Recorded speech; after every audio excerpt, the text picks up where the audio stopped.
Good morning. Welcome to the year of the fire horse. We are now in it.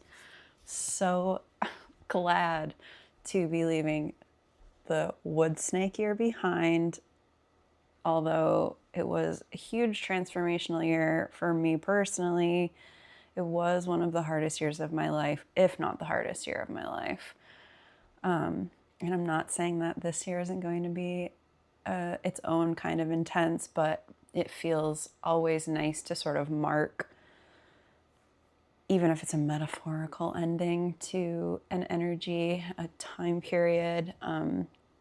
So I want to pull some cards today that represent the year of the fire horse, as well as talk about a couple of key dates in astrology happening, particularly next week. But I think this will help just to point things out that are possibly like if you're in a liminal space right now, like I am, where you're kind of trying to figure out what and when and where and how, things are going to change or move forward, or I think it can be helpful just to like reference these dates and see if it can bring you some sense of comfort. So first I'm going to pull an angel card, and that'll just be the like symbol of what the year of the fire horse is bringing in. Hopefully it's something, well, we'll see. I did pull a card for myself this morning and I got power, and I thought, yeah, that's kind of perfect for that symbol of the horse and the fire, and just it feels very like the inner power is starting to really gain traction. And I'm really noticing that in my own life as well. I'm pulling an angel card. So let's see. Year of the fire horse.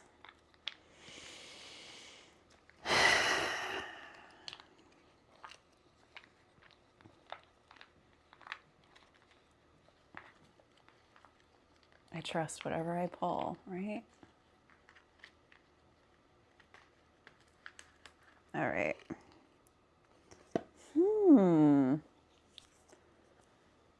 Exploration. That is very cool. I actually love that because it's so, I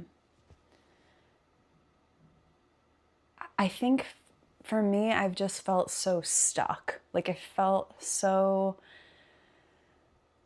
like nothing's changing, even though so much changed, but it feels like everything just kind of wasn't moving. Like it was sitting in that discomfort of the death of like literal death, my dog dying, the death of now my living situation, where it's this feeling like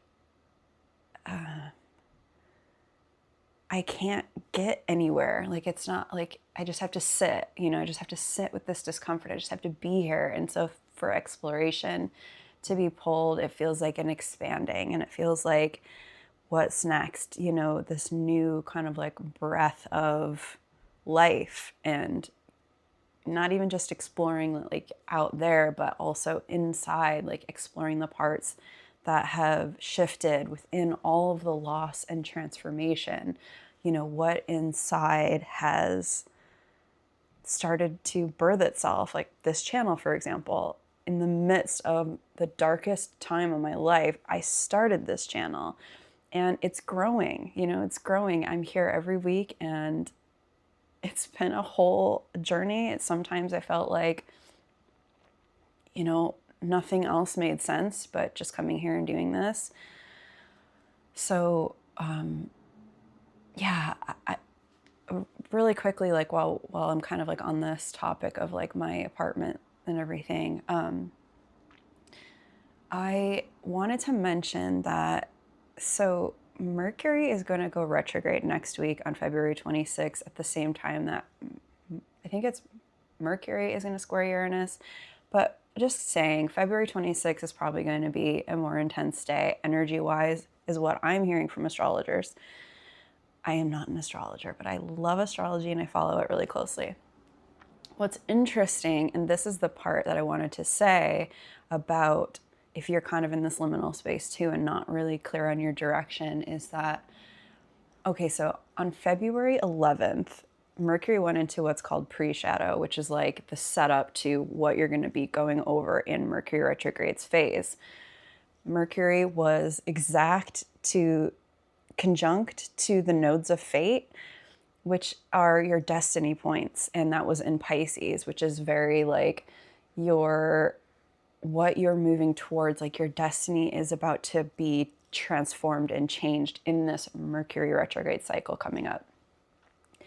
So this particular astrologer, her name's Coyote Star Astrology. I can link her as well. I love her information. She said that on February 11th, it could have felt like you had to face and confront a shift in your destiny that could have felt like something you've been latching onto and that was like you have to let go of, and it felt like a death, okay? That exact day was the day that everything got like escalated with the situation I'm experiencing with my neighbors. I say that quietly because I'm sensitive to not wanting to be listened to. But it was the day that I realized, okay, this is not going to change. And I had to accept and confront that I wouldn't be staying here anymore, that I was being asked, the universe was loudly saying to me, like, you're leaving, like, this is not it anymore. And I remember that day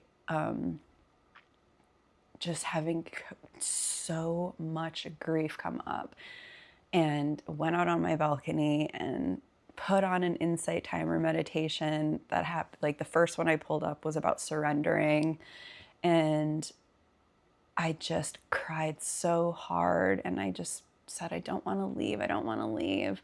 You know, I was like processing so much grief. But that was the exact day that Mercury was exact with the nodes of fate. And I couldn't believe that, because that happened before I even knew that that was happening as a transit. So wanting to say, look at February 11th. If you can look back on anything that you like, what did you take pictures of in your phone? Or do you remember that day clearly? Like, do you know what was happening for you on that day? Because it's likely that that's when the seed got planted of like what you're going to be kind of transforming into throughout this Mercury retrograde cycle. So that brings me comfort, because it was a very, very intense day. It was really hard for me. And it felt like, oh, that's exactly what that day was meant to feel like, you know? So there's that. And with saying that too, then she also pointed out that we won't fully have like the clear direction forward until at least March 20th, because March 20th, Mercury goes direct and hits that exact point again that it hit on February 11th. So see what was happening on February 11th, and then know that March 20th is that it's going to happen again, and it's going to be then the direction forward. So I just tell you all of that because it really brings me a lot of comfort to kind of track these dates and know what these energies are meant to feel like, and then see if they line up in my life or they don't. Like, I don't make things fit. I just track them and notice. And I'm such a pattern tracker. Like, I put notes in my phone about like if big events happened during the day, so that I can look back and see, you know, what was happening in those days. So just to keep that in mind. Now let's see what we're letting go of. Oh, that one was what I pulled this morning, which was I let go of addictions. I pulled that this morning. Oh, the many addictions. Right now I'm thinking my addiction to like when the situation happens where it's not getting better, the mental, like now, okay, so here's where I'm at. Now it's this feeling of when I hear the barking or when I hear just like I have such a trigger now that the mental addiction to immediately going like spinning out into I need to say something to management. I need to like, kind of like getting lost in my thoughts about what I need to do because of this trigger that's come up. I have a hair and I'm sorry, I keep wiping it off my face, but there's nothing more irritating than having a hair on your face. So I'm trying to really work with that, like, what I've actually started doing is when I feel that, because this isn't just a reaction to what's happening with them, this is in me. This is like me when I'm in relationships with people and I feel like my boundaries have been crossed and some reactivity comes up in me and my whole body floods and then I just want to lash out at them. It's the same exact energy. It's the same energy that keeps getting brought up in me, but just a different trigger. So right now I'm working with that. And I'm saying that because I pulled that for myself this morning. I let go of addictions, and that can be viewed multiple ways, but I think that we can have an addiction to reactivity, and responding with that knee-jerk reaction. And that's something I really have had to practice for so long because I can get overwhelmed very quickly and it floods me and then I have a meltdown. And I've had to learn to work with how to feel these large feelings that I'm constantly having that I didn't kind of understand were, I guess, that's not how everybody was experiencing the world. And trying to soften into them versus harden and explode. And so, yeah, that's another practice that I'm trying to do when this reactivity gets hit, how to be there for myself instead of like trying to make the situation go away. And then eventually finding my way out of the situation so that it does go away, but there's always going to be a trigger. It's like you're driving in traffic and, it's like road rage. It's the same heat and intensity that comes up, in people when they have road rage or when they just like feel the slightest irritation about something. I'm trying to now work with that energy, because I don't have a person that like lives with me in my space that I have to sort of like practice that with, other than my dog, which it's totally different. But yeah, being in relationships brings it up, I think, more often. How to know when you get to that level, how to step away, how to self-soothe, and like all that kind of stuff. Oh my gosh, you guys, I'm so sorry, but why is this hair leaving my face? Okay, I did once hear I think it was a psychic on, I can't remember, but she said if you keep feeling a hair tickling your face, it's because you're having like a psychic download or like an intuitive moment of something, like something speaking to you. So maybe that's what's happening right now because I can't obviously find this hair off my face. All right, what are we letting go of in the fire horse year? I let go of feelings of confusion. Yes, being confused about the path forward. That's the thing. It's like you can't figure it out. This is so like your mind can only come up with what the mind knows. There is a wisdom in you that always keeps leading you forward, but it doesn't happen Like your mind keeps trying to figure it out every moment of the day, you know, looking for the things and trying to find the things, but the inner wisdom, the guidance, it always comes. So it's like how to work with, well, I need to look for my direction. I need to figure out, you know, where can I live next? Like, what is, you know, what's my path forward? Like, not to not put energy into that, but also it's more of that, like, you can get yourself more confused than anything by keeping up with this, like, I have to figure it all out. I have to figure it all out. And I just kept like saying, and I do this all the time, it's not going to be rushed. It's not going to be forced. Whatever is meant, wherever I'm meant to be is going to happen. Like that I do trust. It's just the time frame that's the hardest to be with, because sitting in that unknown, sitting with those feelings of like, I'm never going to be able to get out of here. This is going to constantly be how my life is now. You know, we get such a permanent fixed feeling. And so now I say, when the trigger and everything comes up, this is temporary. I'm leaving.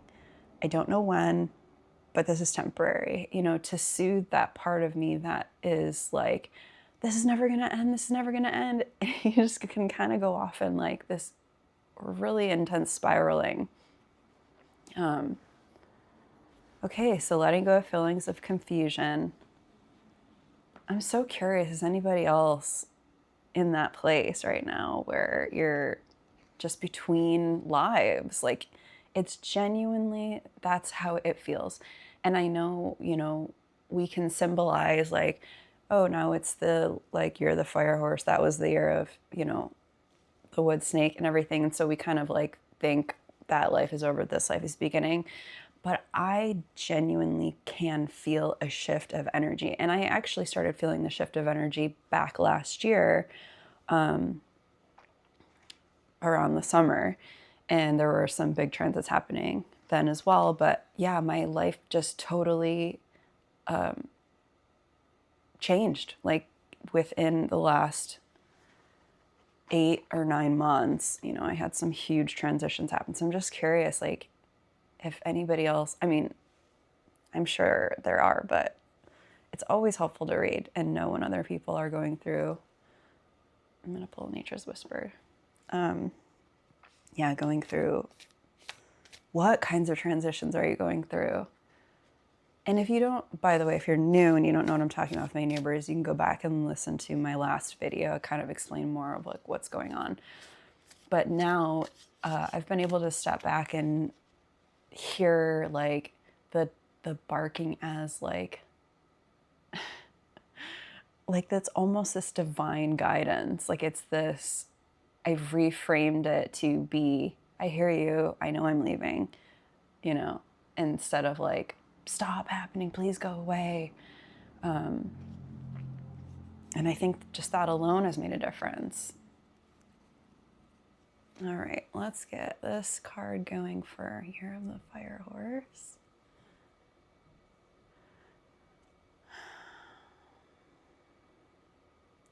And this one.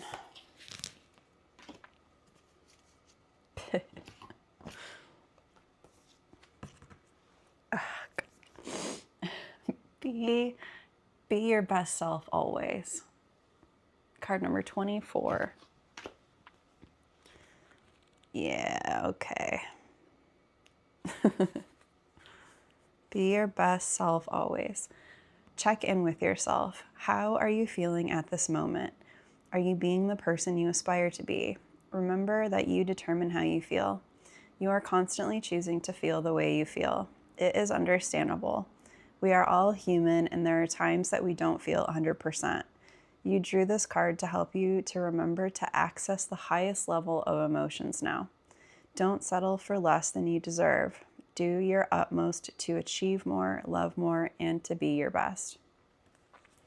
Which doesn't mean gaslight yourself out of the way you're feeling, by the way. Like these types of general kind of messages, I think sometimes need to be also met with like, don't spiritually bypass like the anger and, oops, I just hit my microphone. I felt that. Yeah, don't do the thing where you are feeling an emotion and then, like it says, reach for the highest level of emotions. Like, it's so important to also honor and be with and care for the entire spectrum of emotions that you're going through. Like, it's not, you have to do that first before the access to being able to, let's say, okay, I'll just make this my example. So with the situation happening with me personally and what's happening with my living situation and my downstairs neighbors, like when it first started happening, I had to go through, and still do, by the way, anger, annoyance, hating them, like feeling so just much rage and just all of this that came up in me and still does. If I were to just go, oh, it's okay, let me find a better feeling emotion, then I didn't do anything to acknowledge, validate, and support those parts of me that really needed me to feel them, experience them, and allow them to be there. And that's how you can become disconnected from your emotions is, and I see this a lot in spiritual communities where people don't first hold with kindness and love and compassion those feelings of that we all think are negative, whatever those are. It's like when a little kid is upset about something or angry about something, like you help the kid, you help the kid to sit with the feelings, understand them, process them, soothe them, tell them it's okay, that you understand that it's normal to experience those things, like all of the things that we would do for those, young beings. That's the part of us that needs our attention first before you can go reaching to be your best self always. It's so important to allow yourself to feel and to feel fully and to feel all of it and not just go, okay, well, I'm going to send them love and be the good spiritual person. I hope that makes sense, because once you are able to then sit with and be with those and like help those emotions release, then you can move into feeling compassion, feeling like, now I can look at the situation from a different perspective and a new lens and offer them kindness and compassion because I have access to it now. I didn't have access to it before. And before, if I would have tried to do that, it would have been false. Like, it would have been me seething and resenting and being, quietly repressing these inner feelings of real intense emotion while like covering it up with, I'm a good spiritual person, I'm going to send them love, I'm going to be compassionate, so just want to say that came up for me to say with this card. And with that, we're in it. We're in the year of the fire horse. We just had our first eclipse. The day of the year of the fire horse changed into that day. And this is going to be starting a new 18-month lunar cycle. This particular eclipse is also tied to another that's coming in August. But I'll track all of that with you as the year goes along. And with all of that, I will see you guys next week on Thursday. Thank you so much for being here. Love you. Bye.